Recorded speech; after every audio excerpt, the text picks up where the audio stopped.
Oh, yikes.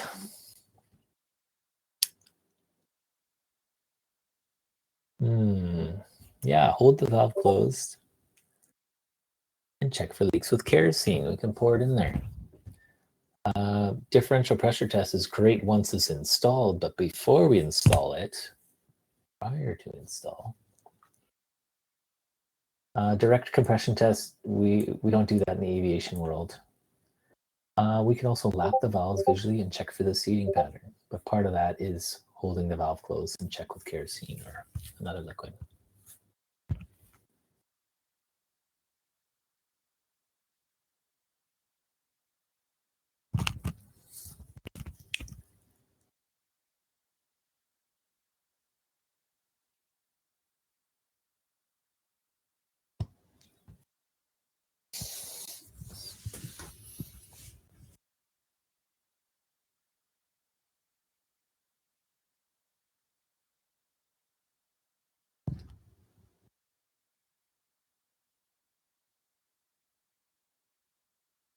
This is a bit of a tricky one.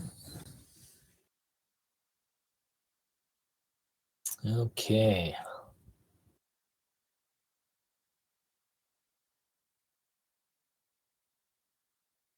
All these answers look like they're not a bad idea. When installing, okay, first tap out the hole and clean up the threads. Okay, well, we don't want to use a tap. Like I said before, it'll cut those stress riser points into the new threads, so that's a bad idea. The red answer, yeah, we want it to the specific height as per table 12 in your Continental Overhaul Manual. And we want to make sure it has driving torque, some resistance. If it has no resistance, then we need to put an oversize in, a bigger oversize. The yellow answer, make sure the stud and hole are clean and dry. I think that's a great idea because we need, you don't want to put Loctite on an oily surface. Which one out of the two is more correct? Green or red, they're both equally as important. Because those are things specified in the overhaul manual, things we can measure.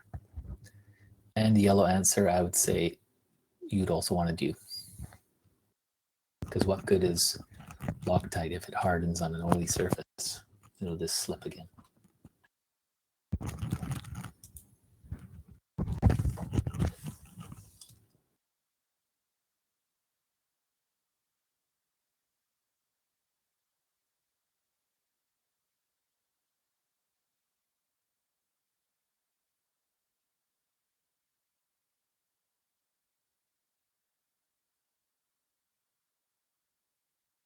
I didn't talk about this in particular.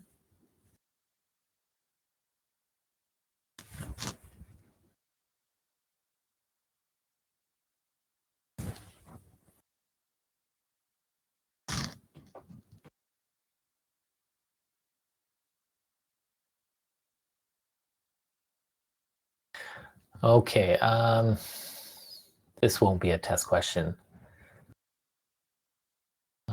I'm wondering where this data came from, because from my experience, it usually leaks past the compression rings more than it does the intake and exhaust valves. But that being said, if it was leaking past the intake or exhaust valves, it would have a greater effect on our power than if it was leaking past the compression rings.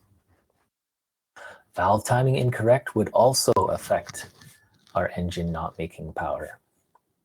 Intake manifold leaks would only affect our performance at like idle, but as soon as we put some throttle to it, we won't be able to detect any power loss with an intake leak, provided the leak is quite small.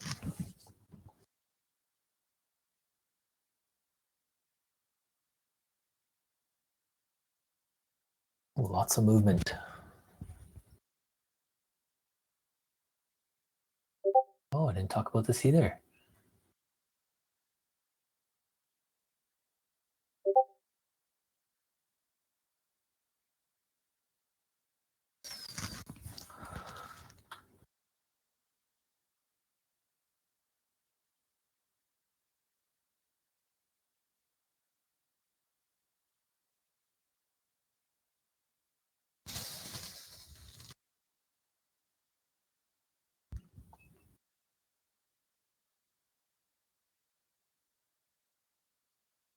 Okay, cold engine. Okay, ideally we want to do this differential compression test as soon as the engine shuts down. So we want everything hot and in operating temperatures because all of our parts are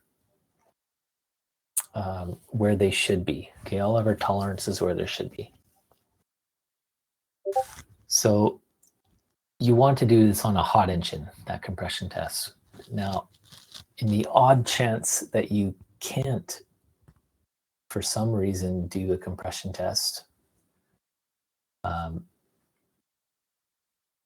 maybe you forgot about it and the engine's cold now, but you still need to do it, whatever the reason is, you'd still hook up everything and do it as normal, but you may have much lower compression. And kind of a cheat fix for that is to put a little bit of oil on top, and that takes up the extra space on the rings where normally the heat expansion would take up that extra. So you want to do this compression test or differential compression test on a hot engine, but if it's a cold engine, you can add a little oil in there, and that's they say you can do that in the manual. So that would be normal.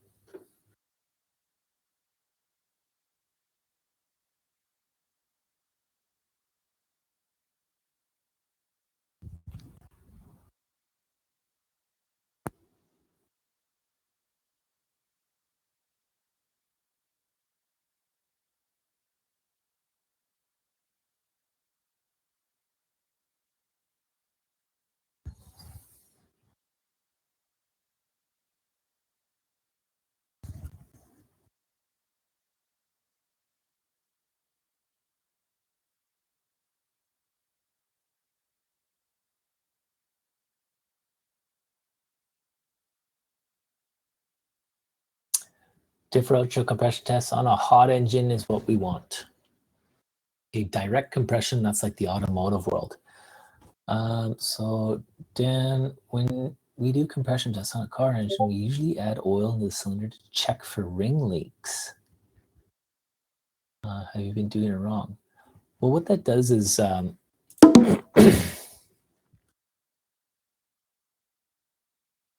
we have our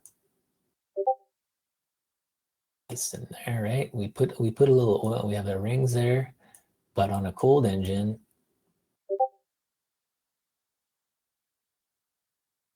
our piston's going to be a little smaller diameter, so we could get some rings. So by putting oil in there, it kind of pools up around the edges and keeps the air up in here.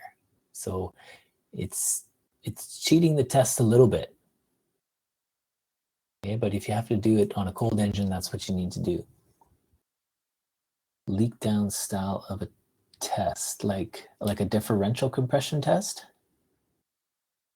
Dan, is that what you're talking about? Normally on a hot engine, you don't put oil in there. And if you're checking for ring leaks, putting oil in there would kind of fool that a bit because it's creating a seal in there.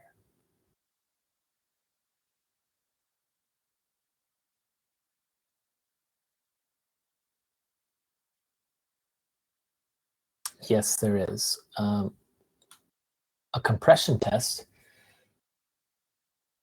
just has like a threaded gauge that just goes into your spark plug hole on the cylinder, and you turn the engine over with the starter, and this needle will go up to a certain point, and it just stays at the highest point. And then we would read a certain pressure there, whatever it would be.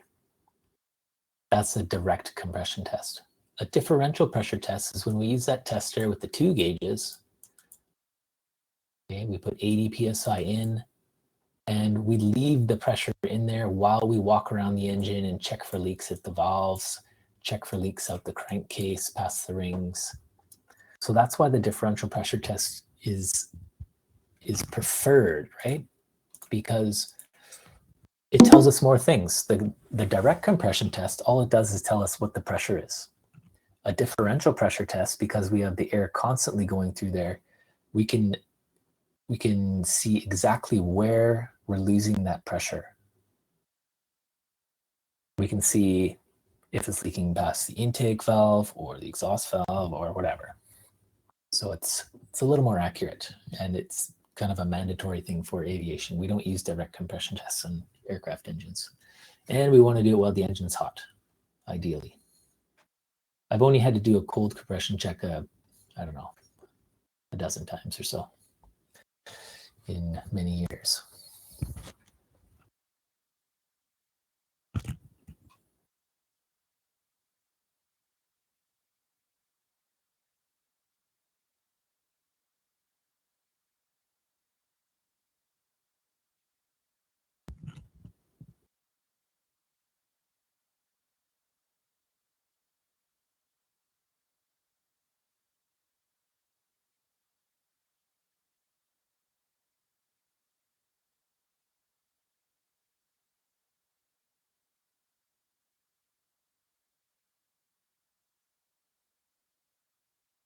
Individually, oh, what? Only an overhaul. Well, we do change them at overhaul, but not only. If we have a problem with the cylinder in between overhaul times, we can change them out individually. And that's another beautiful thing about aviation engines compared to automotive engines. You can't just change out one cylinder on a car because they're all part of one head or part of one crankcase. Match pairs, no, don't have to.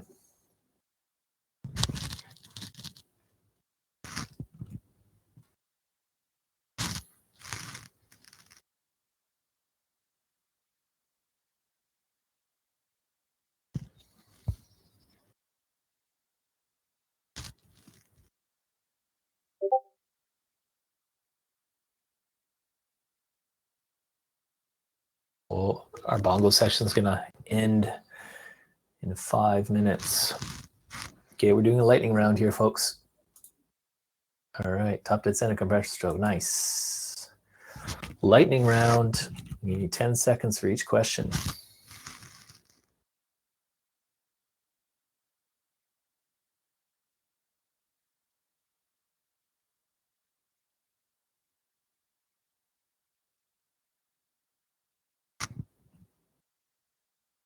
And this is kind of a fun fact.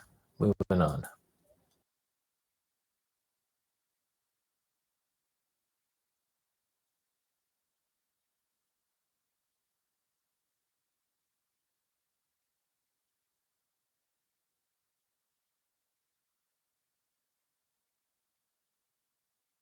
Alkali. Alkali is like another name for soap.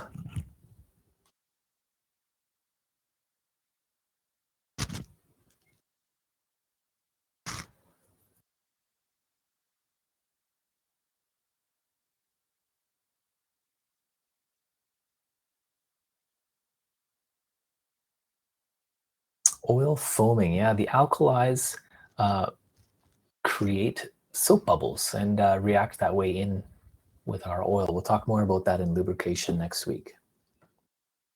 Alkali tag, no. Foams up that oil. We don't want that.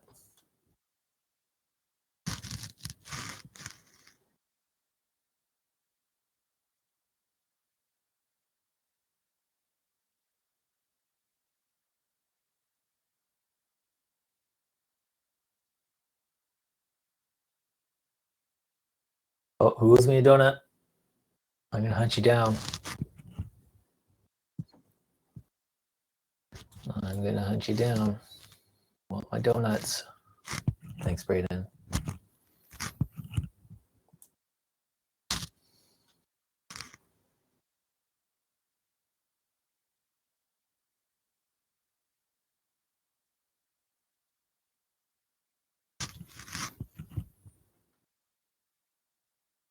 Yeah, they actually tell you to use a piece of string to clean in those ring grooves where the rings sit. You don't want to use anything abrasive on a piston, okay? Because the piston has the most stress, and if we put any scratches into the piston, it can crack or get damaged. No scrapers, no wire brush, nothing, just a string.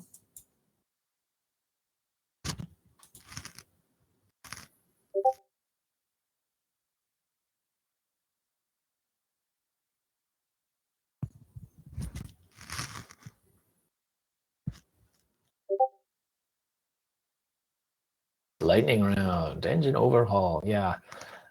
When a cylinder is replaced, no, not necessarily. Warn of specific limits. That could be an answer, but we don't usually take it out and measure it unless we're at an overhaul. Annual inspection, definitely not. Okay.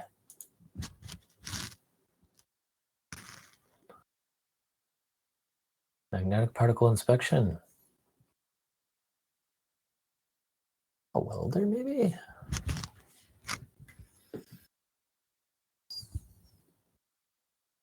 Very good. Okay, well, we talked about this now, right?